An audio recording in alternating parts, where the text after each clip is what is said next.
Let's begin with action that we saw at the wee hours of today, talking about the very best of basketball, the NBA precisely. I'll have to start with the Milwaukee Bucks, the 2020 champions of the NBA atmosphere, or 2021, I beg your pardon. Yes, the Milwaukee Bucks were in action this morning, and it was a comprehensive win over the Washington Wizards, 123 to 111 points victory that ended the margin, the final margin, not the true reflection of the match itself. You had Giannis Antetokounmpo dropping a career-high 55 points, also amassing 10 rebounds and dishing out 7 dimes in that emphatic win for the Bucks. The win takes them to 24 wins and 13 losses to the start of the season. Brook Lopez contributed 21 points and 12 rebounds to the Bucks' cause. You also had Bobby Portis scoring 17 points and amassing 13 rebounds. Jerry Holiday made a return to the side and scored 6 points within 19 minutes, although Chris Middleton is still out due to a sore right knee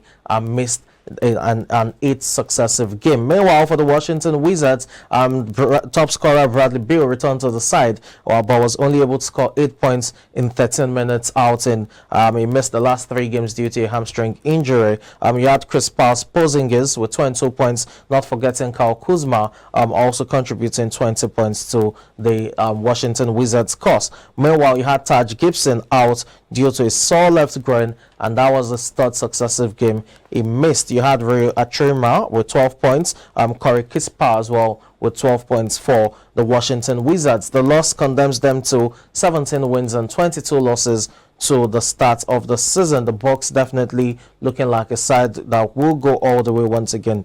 Their next match will be against the Toronto Raptors on Wednesday, while for the Washington Wizards, they'll be taking on Oklahoma City Thunder on Friday. That's a matchup you should expect. Well, let's turn our attention now to Premier League action we saw yesterday night. Arsenal Football Club, table toppers in the Premier League, were frustrated to a stalemate by Newcastle United, and that was a match that definitely had everything to talk about, from VAR calls to non-penalty calls, which left Mikel Arteta extremely furious on the sidelines, down to some nasty tackles in there. But you have to say as well that Newcastle United probably deserved a draw right there in terms of how the battle, not necessarily in terms of the offensive outlet. Arsenal definitely had more attacking plays, and they made chances, they created chances, but you had Nick Pope, that's the goalkeeper of Newcastle United, to also thank for keeping the scoreline goalless.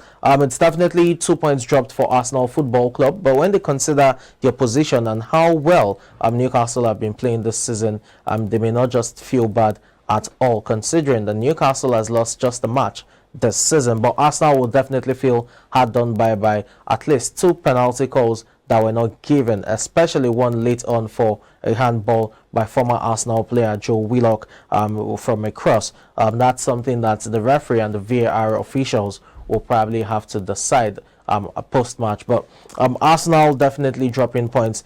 This looks like good news for Manchester City, who will be taking on Chelsea, and they would have to win to be able to cut Arsenal's lead down to 5. But as it stands, Arsenal have 8 points advantage over Manchester City, 44 points from 17 games for Arsenal, while Manchester City have 36 points from 16 games. So if City is able to do the get one over Chelsea, they would have 39 points from 17 games, and that will just put them 5 points behind Arsenal. But right now, Arsenal still has an 8-point advantage, and let's see how that pans out. Another team doing so well at this time has to be Manchester United, and that takes us to Old Trafford.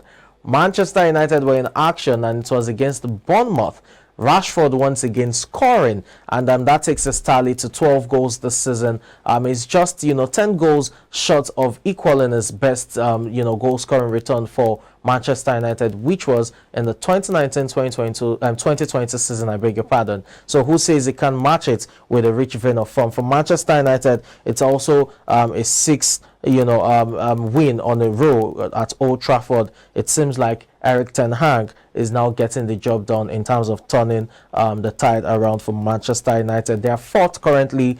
They have 35 points from 17 games in the Premier League, and that puts them 9 points behind Arsenal Football Club with as many matches played. So Manchester United trying as much as possible to hold firmly that fourth spot, which is the final spot for Champions League football, and probably see if they can make a late title push. Who says they can't? So many things can still happen, and they are just 9 points behind, which is just 3 games. There are still so many games to play.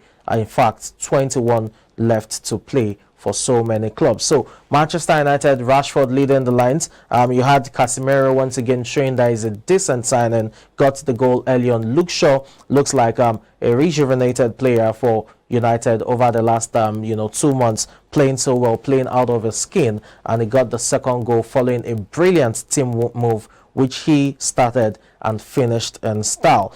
Well, we have action tonight as well, and Spurs will be taking on Crystal Palace. That's a derby. You know quite well how that unfolds. It's difficult to call because derbies oftentimes live up to expectation, but Antonio Conte is demanding more from his players. Haven't seen them, drop points last time out, suffering a 2-0 defeat right there at the new White Hart Lane Stadium to Aston Villa. Harry Kane yet to get, going in terms of regular goal scoring for them, but that's probably understandable. Got a goal after, the World Cup break. Heung-min Son as well, yet to get his goal scoring boots. It will be interesting to see what Patrick Vieira and his Crystal Palace team have in store for Spurs in terms of, being very competitive. Well, let's wrap it up now with the Italian Serie A. Yes, it's back, and table toppers Napoli will be taking on Inter Milan. That's a match you want to watch out for, while defending champions AC Milan will take on Salernitana, and that's a match they should expect to get going in terms of victory so that they can keep up the pressure with Napoli. Remember, Napoli are currently leading with 8 points. They have 41 points from 15 games, while AC Milan have 33 points from 15 games as well. So it's an 8-point, game or advantage, as it were, for Napoli. Victor Osimhen looking to lead them to Italian Serie A glory. Let's see how that pans out.